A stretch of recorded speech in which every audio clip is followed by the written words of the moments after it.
আসসালামু আলাইকুম। আপনার শরীরের হরমোনাল ব্যালেন্স ঠিক করতে এবং লোয়ার বডি স্ট্রেংথ ডেভেলপ করতে সেরা 3টি স্কোয়াট দেখাবো। 1. Traditional free squat.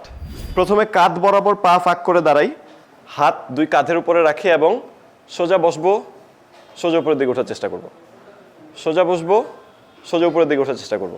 এবং স্কোয়াট করার সময় খেয়াল রাখতে হবে হাঁটু যেন কখনোই বৃদ্ধাঙ্গুলিকে সামনের দিকে ক্রস করে না যায়। এই ব্যায়ামটা একটানা 10 থেকে 15 বার করি এবং এভাবে করে 3 থেকে 4টা সেট করি। আর যাদের প্রাথমিক অবস্থায় ব্যায়ামটা করতে কষ্ট হবে তারা যে কয়বার করে পারবে সেই কয়বার করে 3 থেকে 4টা সেট করতে পারে। Number 2, Sumo squat. সুমো স্কোয়াটের জন্য পাগুলোকে ওয়াইড পজিশনে রেখে এবং পায়ের আঙ্গুলগুলোকে বাইরের দিকে রেখে এভাবে করে দাঁড়াই এবং 2 হাতকে কাঁধের উপরে রেখে স্ট্রেইট নিচের দিকে বসবো, স্ট্রেইট উপরের দিকে উঠবো, স্ট্রেইট নিচের দিকে বসবো, স্ট্রেইট উপরের দিকে উঠবো।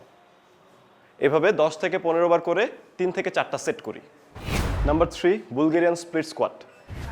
আমাদের বাসায় যে কোনো চেয়ার কিংবা খাটের উপরে ঠিক এইভাবে করে একটা পাকে রাখি, 2 হাত কাঁধের উপরে কিংবা কোমরে এভাবে করে রাখি এবং স্ট্রেইট নিচের দিকে নামার চেষ্টা করি, স্ট্রেইট উপরের দিকে ওঠার চেষ্টা করি, স্ট্রেইট নিচের দিকে নামার চেষ্টা করি, স্ট্রেইট উপরের দিকে ওঠার চেষ্টা করি।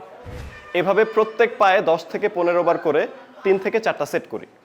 এই ব্যায়ামগুলো নিয়মিত করলে আপনার লোয়ার বডি স্ট্রেংথ ডেভেলপ হবে এবং আপনার শরীরের হরমোনাল ব্যালেন্স বজায় থাকবে ইনশাল্লাহ। আপনার পারফেক্ট ফিটনেস এবং সুস্থতার জন্য আজই চলে আসুন জেকে ফিটনেস এরিনাতে।